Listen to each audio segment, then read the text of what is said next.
जी प्यारी सासंग जियो, जो भी सासंगत सेवादार यहाँ पे बैठे हैं और सामने लाइव पे बहुत बड़ी तादाद में सासंगत जुड़ी हुई है। सारे मालिक के प्यारे ओम हरि अल्लाह राम के बहुत ही प्यारे बच्चे बैठे हैं। सबको बहुत बहुत आशीर्वाद। मालिक आपको खुशियां दे, दिया में रहमत से नवाजे और हमेशा खुशियों से लबरेज रखे। तो आज आपको मालिक की चर्चा सुनाते हैं, सत्संग के बारे में बात करेंगे। सत्संग क्यों जरूरी है, किस लिए जरूरी है और सत्संग में आना चाहिए, ये संत पीर फकीर हमेशा बोला करते हैं। तो सत्संग का मीनिंग मतलब क्या है? सत्संग, सत सच सत्य एक ही है। ओम हरि अल्लाह वाहिगुरु गॉड खुदा राम और परम पिता परमात्मा। उसके अलावा दुनिया की हर शय बदल जाती है,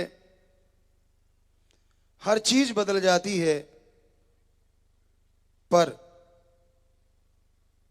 भगवान ओम हरि अल्लाह वाहिगुरु राम ना कभी बदला था, ना कभी बदला है और ना कभी बदलेगा। वो सच था, सच है और सच ही रहेगा। अरे भाई 3 नंबर देखना, कहां घूमे जा रहा है?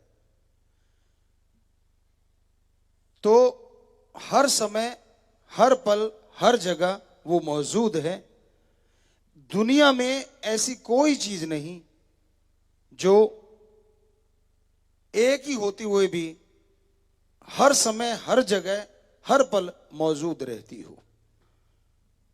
पर ओम हरि अल्लाह राम एक होते हुए भी हमारी इस दुनिया में ही नहीं, एक त्रिलोकी में नहीं, सैकड़ों त्रिलोकियां जो धर्मों में लिखी है वहां भी वो है।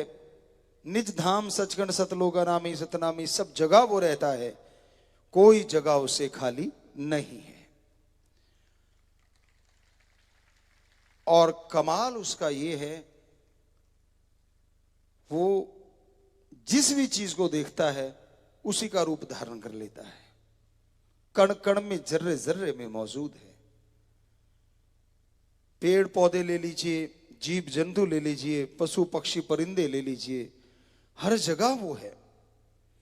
तो सत्संग में जब इंसान आता है, सुनता है, तो उसकी समझ में आता है कि हां, एक ऐसी सुप्रीम पावर है, एक ऐसी शक्ति है जो हर समय हर जगह मौजूद है।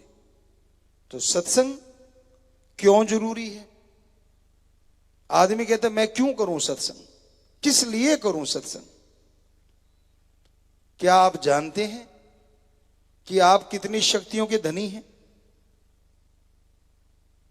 शायद आप सोचते हो कि मैं तो सब जानता हूं, मेरे में इतनी अकल है, मैं इतना पढ़ा लिखा हूं, मेरे में इतनी समझ है, मेरी बॉडी स्ट्रेंथ ये है, मेरी माइंड स्ट्रेंथ ये है, इत्यादि इत्यादि इत्यादि।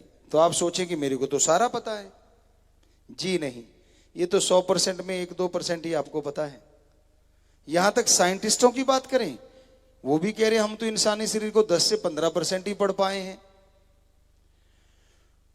तो हमारे धर्मों में यह बताया गया है कि अगर आप अपनी स्ट्रेंथ, सोचने की शक्ति, शारीरिक शक्ति यानी आत्मिक, मानसिक, शारीरिक शांति चाहते हैं, शक्तियों को बढ़ाना चाहते हैं, तो आप इसके योग्य हैं, मनुष्य कि जो अपनी शक्तियों को बढ़ा सकता है।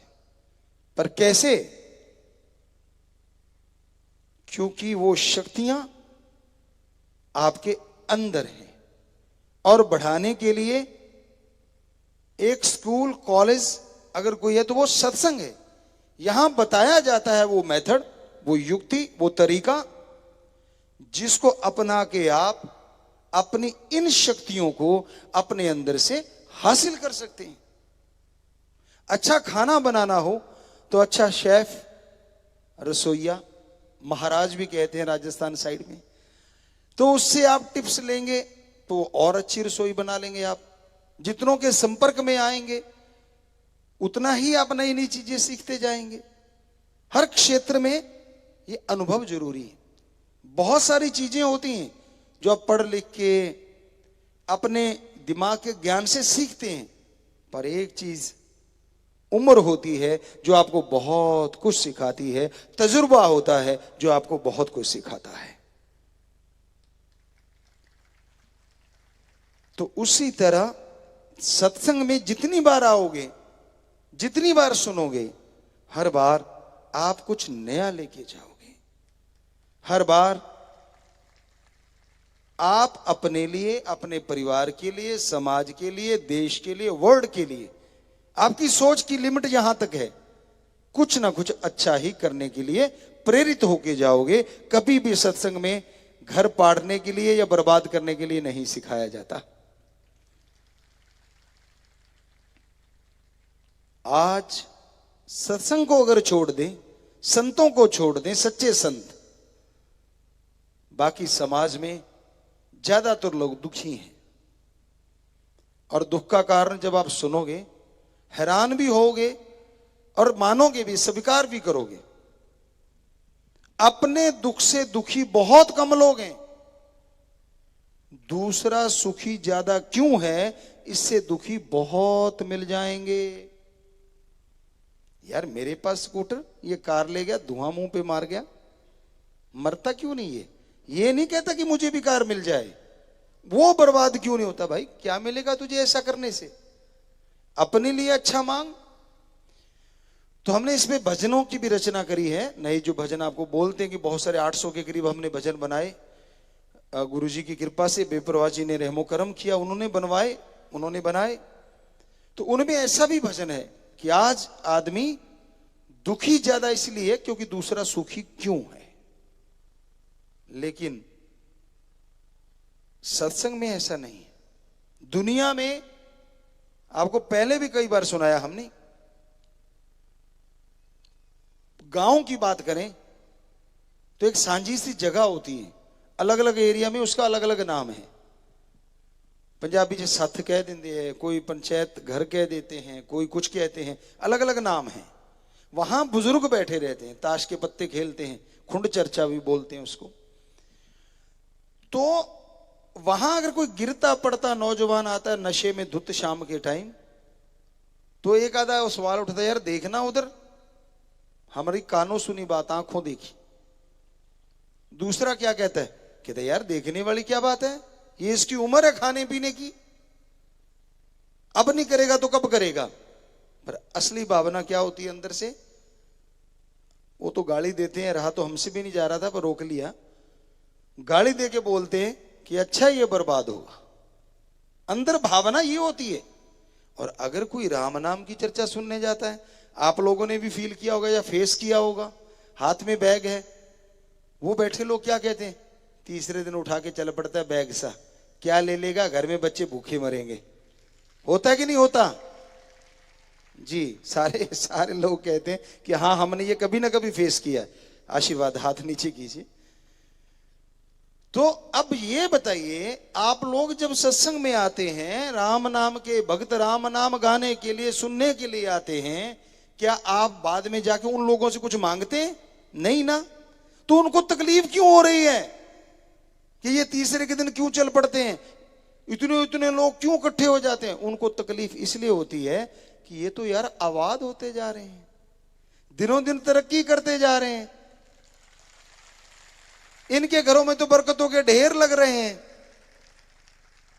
तो आपको वहीं पे आ गई बात, दूसरों को सुखी देख के ज्यादा लोग दुखी रहते हैं और फिर कोशिश करते हैं कोई चिंगारी लगाने की, भाई को भाई से लड़ा दें, बेटे को बाप से लड़ा दें। बड़े मास्टर बैठे हैं जी, उस्ताद बैठे हैं, पता ही नहीं चलने देते, ऐसी ऐसी बातें सुनाते हैं। तो इस पे एक आपको बात सुनाया करते थे, वो बात ख्याल में आ गई। एक संत किसी गांव में आए और उसकी एक सज्जन सेवा करने लग गए। वो सज्जन जो सेवा करते थे, संतों ने उसे पूरा पढ़ लिया। अब सेवा ही इतनी करी उन्होंने, साथ संगत आती, उनकी चाय बना के देना, लोग तब थोड़े आते थे, 5-10 आ गए, उनको खाना बना के देना, संतों के लिए भी खाना दे दिया। अब सेवा करता रहा वो, सेवा भावना जबरदस्त। टाइम हुआ तो संत कहने लगे, भाई हम तो जा रहे हैं अब और नगर के लिए, पर आपने बहुत सेवा की, बोलो आपको क्या वरदान दे। मां के बेटे ने एक बार भी ना नहीं करी। आमतौर पे ये अपने सभ्यता है कि एक बार अगर कोई चाय भी कहे ना कि यार चाय पी ले, तो आगे से कह देते नहीं। और कई जगह हमने देखा है, सामने वाले ने कहा चाय पिलाऊं, चाय ले आई, नहीं, अच्छा ठीक है, दूसरी बार पूछते ही नहीं। आप लोग कहीं ना कहीं देखा होगा, हमने देखा है जी, बिल्कुल देखा है, एहसास किया है। और कई ऐसे होते हैं पूछते ही नहीं।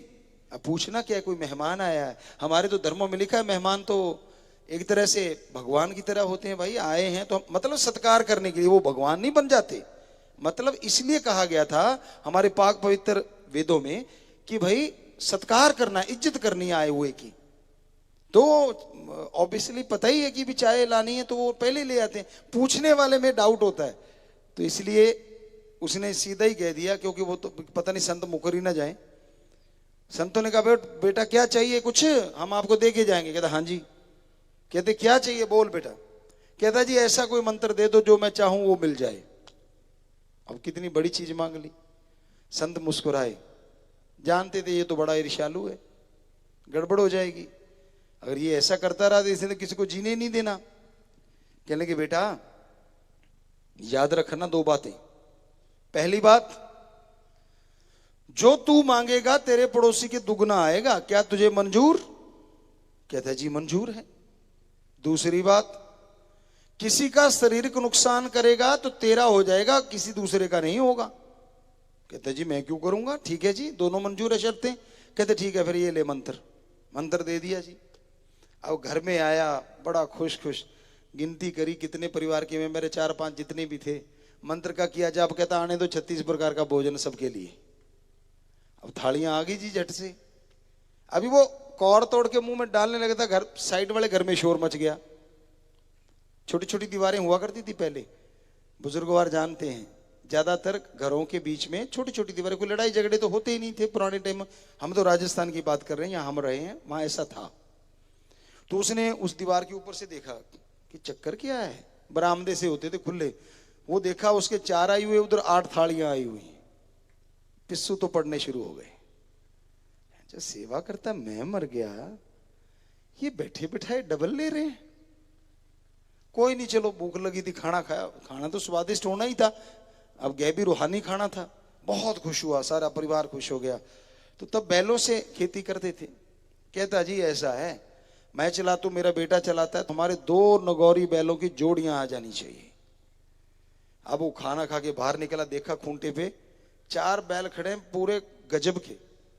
बड़ा खुश हुआ। अभी आप जाके हाथ ही रखा था, देखा पड़ोसियों पे शोर मच गया। अब हाथ धीरे ही चल रहा था, क्यों पता था उधर शोर मचेगा। देखा ऊपर से दीवार के, उधर 8 बैल खड़े। पंगा पड़ गया यार, गालियां देके कहता है सेवा करता है मैं मर गया, ये बिना वजह पंगा ले रहे। अब नहीं मंत्र का जाप करूंगा, ये कोई बात थोड़ा ना है। चुप हो गया, पर अंदर जलन। आपको अभी कहा था दूसरों का सुख देख के दुखी। अब आ गया बाहर, बाहर वाले कहते यार उदास सा दिखता है। कहता यार क्या उदास दिखता हूं, बाद में कभी बताऊंगा।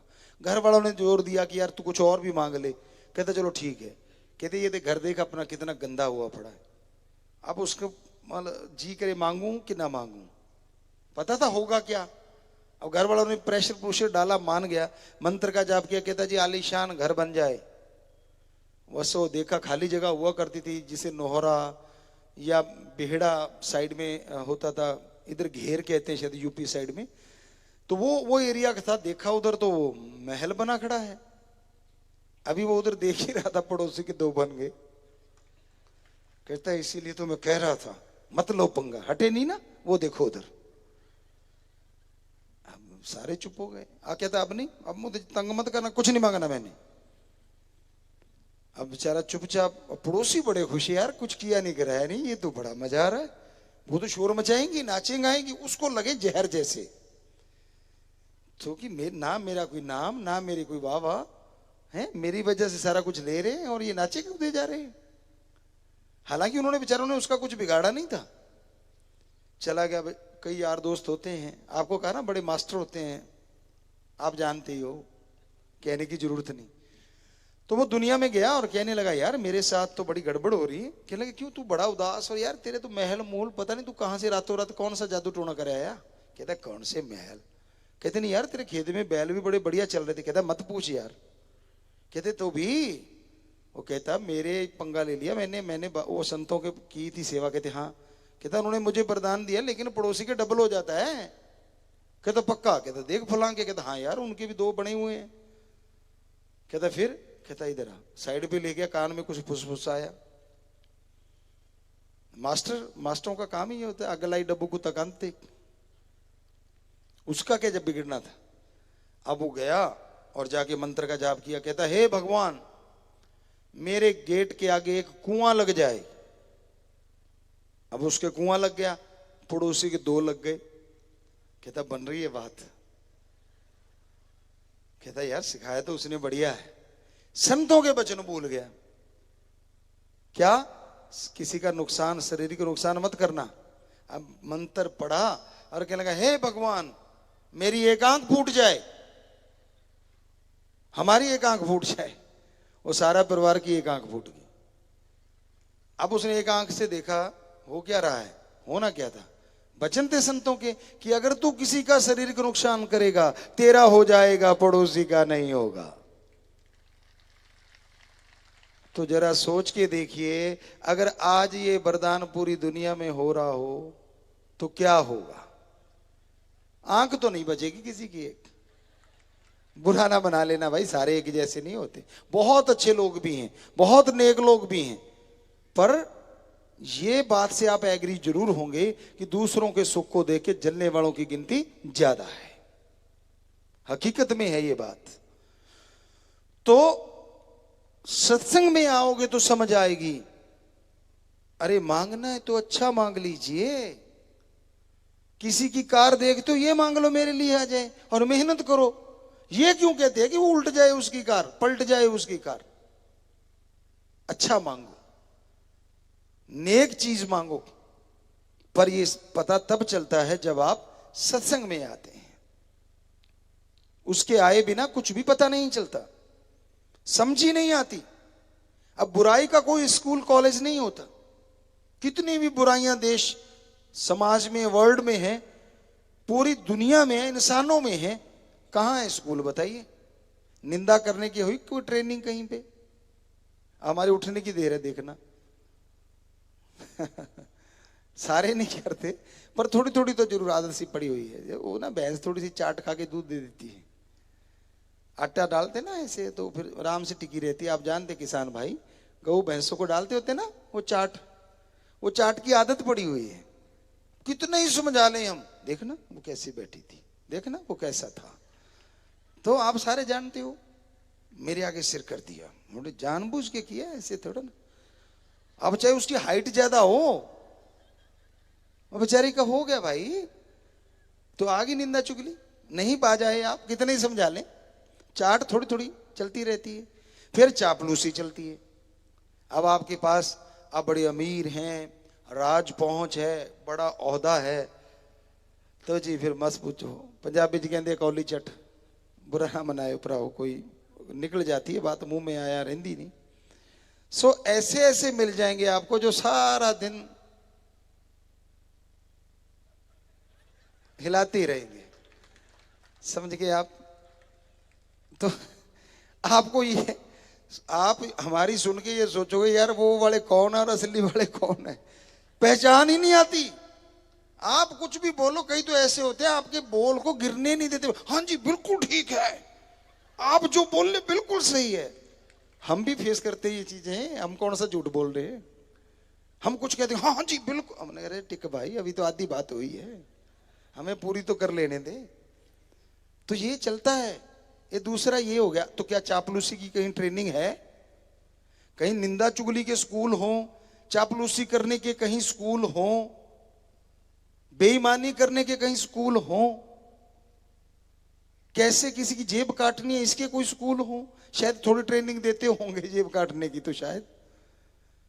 तो कितनी और बुराइयां हैं, काम वासना है, क्रोध है, लोभ है, मोह है, अहंकार है, मन है, माया है, बहुत सारी चीजें हैं। क्या इनकी ट्रेनिंग है कहीं पे? नहीं है। ऑटोमेटिकली इंसान के अंदर रजो तमो सतो गुण हैं, उनको अवगुण के में बनाते हुए पता ही नहीं चलता कब। वैसे तो ये गुण है, पर अति हो जाए तो ये अवगुण हो जाते हैं। तो कहने का मतलब आज समाज में बुराइयां ज्यादा फैल रही हैं। आपके दिल की बात कह दो तो कहने वाला सही है, दिल की बात नहीं कही तो कहने वाला जहर जैसा लगता है, कड़वा लगता है। पर संत क्या करें, उनका तो काम ही सच बोलना होता है।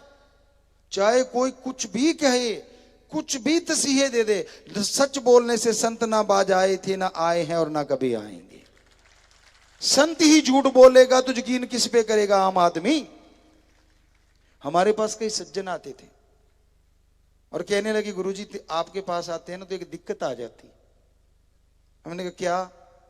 कहते हम सोच सोच के बोलना पड़ता है कि गुरुजी के सामने तो कम से कम सच बोलो, सारा दिन तो सबको बेटे बेटे देते रहते हैं, बेटी तो देते ही नहीं। सो बुरा ना मनाना भाई, समझने वाले समझ गए होंगे, हम तो वैसे ही इशारा सा किया है। सो आज समाज में ज्यादातर लोग झूठ के पुजारी हो गए हैं। यहां जरूरत पड़ती है वहीं सरका देते हैं। सच तो कभी कभार ही जुबान पे आता है, क्योंकि अपना बिजनेस चलाना है, व्यापार चलाना है। कहते गुरुजी आपको बड़ा पता है, उसके लिए 100 झूठ बोलने पड़ते हैं। लागत मूल्य पे दे रहा हूं तो फिर दुकान कैसे खोल ली इतनी बड़ी? अगर लागत मूल्य पे दे रहा है तो ना जी, मैं तो कुछ भी नहीं लेता जी, हम कौन सा दे रहे हैं गिफ्ट, अच्छा आने दे मेज के नीचे से हाथ। तो मतलब बुरा, अब कड़वी बात तो कड़वी होती है भाई, क्या किया जाए। ज्यादातर ये चलता है समाज में और चल रहा है पूरे वर्ल्ड में। तो इसकी ट्रेनिंग कहां से ले ली? बीच में उस्ताद बैठे होते वहां से तो ले ली होगी, लेकिन क्या इसके स्कूल कॉलेज यूनिवर्सिटी है कोई इन चीजों की? नहीं है ना। पर जब राम नाम लेना होता है तब इस सत्संग रूपी स्कूल कॉलेज में आए बिना समझ ही नहीं आती सच क्या है और झूठ क्या है। इसलिए बेपरवाह जी ने यही भजनों में समझाया है कि सत्संग में आओ, सत्संग सुनो, विचार करो और अमल करो। आप सुन लिए आपने बातें, खुश हो लिए, कड़वी भी लगी होंगी भाई, करारी सी भी लगी होंगी और कईयों को बकबकी लगी होंगी, लेकिन कईयों को सही लगी होंगी। कई ओपन माइंड होते हैं, कई नैरो माइंडेड होते हैं। ओपन माइंड वाले को लगता है हाँ यार इसमें कुछ गलत तो कहा नहीं और हमें इसमें कोई लाभ भी नहीं है। यकीन मानिए हमने कोई दुकान नहीं खोली हुई भाई, ये सुनाने के बाद पल्ली बिछाएंगे या आपसे कोई पैसा लेंगे या कोई चंदा काटेंगे, ऐसा कुछ नहीं है। हम तो आपके सेवादार, चौकीदार, नौकर हैं और राम जी से अपनी तनख्वाह ले रहे हैं, और वो भी उनके इश्क की, उनके प्यार की, उनके मोहब्बत की।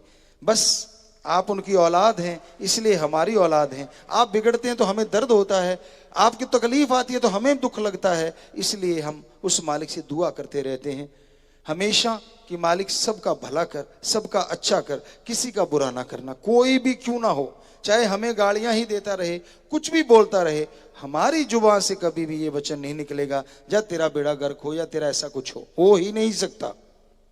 हम तो यही कहेंगे कि मालिक तेरा भला करे।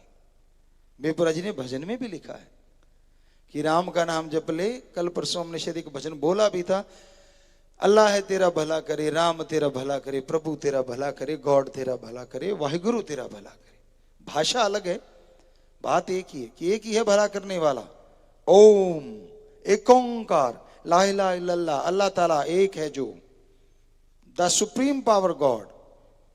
सो एक ओंकार, तो कहने का मतलब वो एक शक्ति, एक ताकत है, उसका नाम लीजिए, वो आपका भला करेगी, वो आपको स्ट्रेंथ देगी, विल पावर देगी, शक्ति देगी, जिसके द्वारा आप बुलंदियों को छू सकेंगे हर अच्छे नेक काम में, हर भले काम में।